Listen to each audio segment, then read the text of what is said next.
দর্শক মন্ডলী সকলকে স্বাগতম জানাচ্ছি অফ ট্র্যাকের পর্দায়।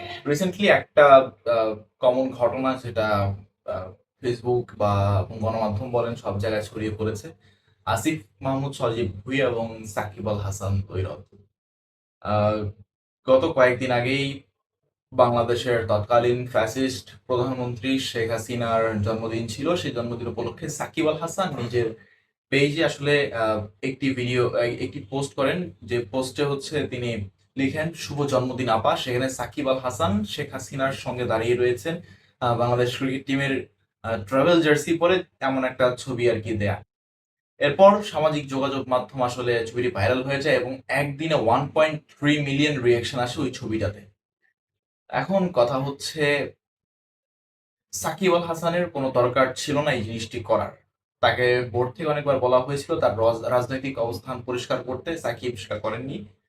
সাকিব নিজের মতো major league, minor league, IL টি-20-র জন্য, এস এ টি-20-র জন্য সবকিছুর ফ্র্যাঞ্চাইজির জন্য তিনি দৌড়াদৌড়ি করছেন। এখন বিষয় হচ্ছে, সাকিব আল হাসানকে নাকি আর খেলতে না দেওয়ার নির্দেশ বিসিবিকে নির্দেশ দিবে আসিফ মাহমুদ সজীব ভুঁইয়া। এখন দেখেন, আইসিসির কোড অফ কন্ডাক্টে যেটা রয়েছে সেটা হচ্ছে, আসিফ মাহমুদ সজীব ভুঁইয়া বিসিবিকে নির্দেশ দেওয়ার কেউ না। আই রিপিট, আসিফ মাহমুদ সজীব ভুঁইয়া বিসিবিকে নির্দেশ দিতে পারবেন না। আহ, আমি যদি আপনাদেরকে একটা জিনিস দেখাই, তাহলে একটা জিনিস আমি যদি বলি, তাহলে আপনারা স্পষ্ট হবেন যে আসলে আইসিসির কোড অফ কন্ডাক্টে কি রয়েছে বা আইসিসির রুলস এন্ড রেগুলেশনস কি রয়েছে। যেহেতু আসিফ মোহাম্মদ সজীব ভুঁইয়া বর্তমানে গণপ্রজাতন্ত্রী বাংলাদেশ সরকারের মাননীয় ক্রীড়া উপদেষ্টা, তো সেই হিসেবে তাকে সরকারের লোক বলা যায় বা তিনি সরকারি ক্রীড়ামন্ত্রী। এখন যেটা হতে পারে যে বাংলাদেশের সমস্যা হতে পারে যদি আসিফ মাহমুদ সজীব ভুঁইয়ার নির্দেশে সাকিব আল হাসানকে খেলতে না দেওয়া হয়, তাহলে বাংলাদেশের সমস্যা হতে পারে। কি সমস্যা হতে পারে সেটাই আমরা একটু আপনাদেরকে জানিয়ে দিচ্ছি আসলে।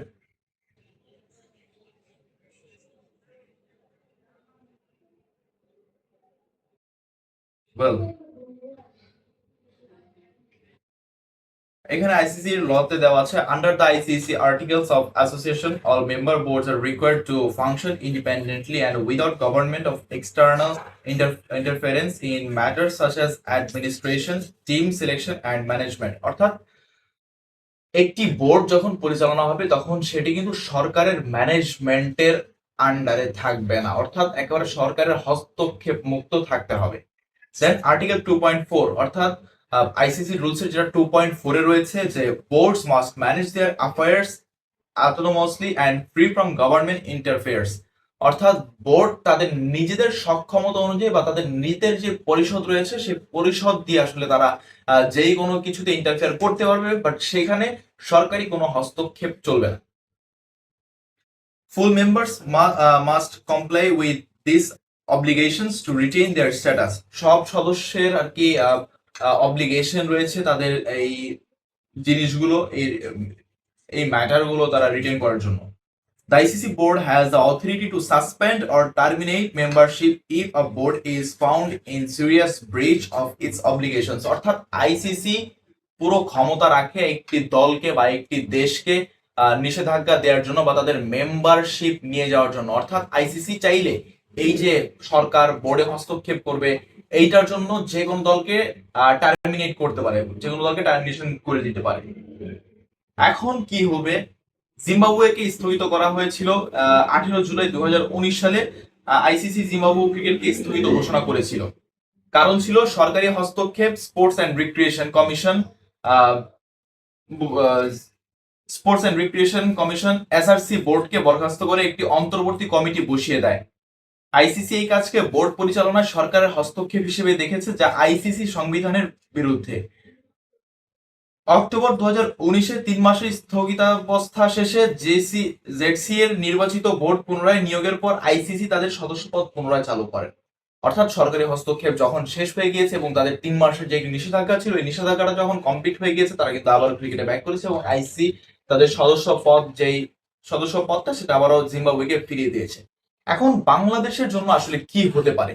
যদি আসিফ মাহমুদ সজীব ভুঁইয়া সত্যি বিসিবি কে নিষেধ করে থাকেন এবং বিসিবি যদি সেই কথা অনুযায়ী সাকিব আল হাসানকে যদি নিষেধ করে থাকেন যে আপনি আর কখনো ন্যাশনাল টিমের জার্সি গায়ে জড়াতে পারবেন না, বাংলাদেশের হয়ে খেলতে পারবেন না, ভাবেন যদি একবার সাকিব আল হাসান আইসিসি কে কমপ্লেন করে যে সরকারি হস্তক্ষেপের কারণে আমাকে বাদ দেওয়া হয়েছে, তখন বাংলাদেশ ক্রিকেট বোর্ডকে 1 বছরের নিষেধাজ্ঞা দিবে আইসিসি এবং বাংলাদেশ ক্রিকেটকে 1 বছরের জন্য দূরে সরে যেতে হবে। কোনো প্রকার লিগ অথবা আপনি সিরিজ বলেন, টুর্নামেন্ট বলেন, বাংলাদেশ খেলতে পারবে না। যদি এটা করা হয় তাহলে 2026 টি-20 বিশ্বকাপে বাংলাদেশের খেলা হচ্ছে না, বাংলাদেশের জায়গায় সুযোগ পাবে আরো একটি দল। সাকিব আল হাসান ক্রিকেটার মানুষ, তিনি রাজনীতিতে জড়িয়েছেন, এটা তার সবচেয়ে বড় ভুল ছিল অ্যাক্টিভ প্লেয়ার হিসেবে রাজনীতিতে জড়ানো। Same goes for Mashrafe Bin Mortaza. But recently তিনি যেটা করেছেন, এরপরে মানুষজন সবাই বলেছেন সাকিব আল হাসানকে একটা সুযোগ দেওয়া উচিত। তিনি তার ভুল বুঝতে পেরেছেন, কারণ জুলাই আন্দোলনে যখন তিনি মুখ খুলেননি, তারপর তিনি ঠিক 3 মাস পর তিনি প্রকাশ্যে সামাজিক যোগাযোগ মাধ্যমে তিনি ক্ষমা চেয়েছেন।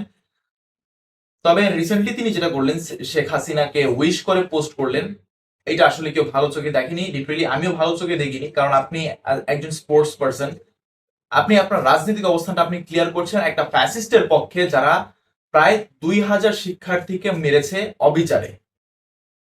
আপনি তার পক্ষ নিয়ে আপনি পোস্ট করেছেন। হ্যাঁ, আপনার একটা বাক স্বাধীনতা থাকতে পারে, একটা স্বাধীনতা থাকতে পারে, মত প্রকাশের স্বাধীনতা থাকতে পারে, but you have to know that আপনি কার পক্ষ নিয়ে পোস্ট করেছেন। আপনি শেখ হাসিনার পক্ষ নিয়ে পোস্ট করেছেন, যার কারণে আপনার দেশে আসা নিষেধ, যার কারণে আপনি এখন ন্যাশনাল টিমের জার্সি গায়ে জড়াতে পারছেন না। বাংলাদেশ দলে আপনাকে খুব দরকার।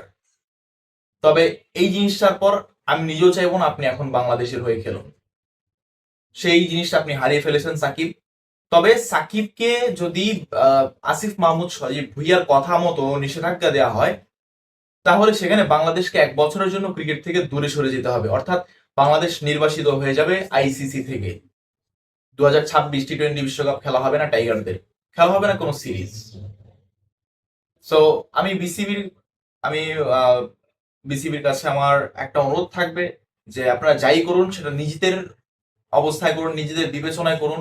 অন্তত ইন্টারিম সরকারের কোন রকম কোনো ফয়সালা আপনারা না শুনুন, তাতে আপনাদের বোর্ডেরও ক্ষতি, আপনাদের প্লেয়ারদেরও ক্ষতি। এমনি আমাদের ক্রিকেটের যা অবস্থা, আর ক্ষতি হবার কিছু নেই। তবুও 1 বছর দূরে সরে গেলে অনেক কিছু, এরপর আর বাংলাদেশ টিমকে খুঁজেও পাওয়া যাবে না। সো দ্যাট ওয়াজ এটাই ছিল আমার আজকে ভিডিও।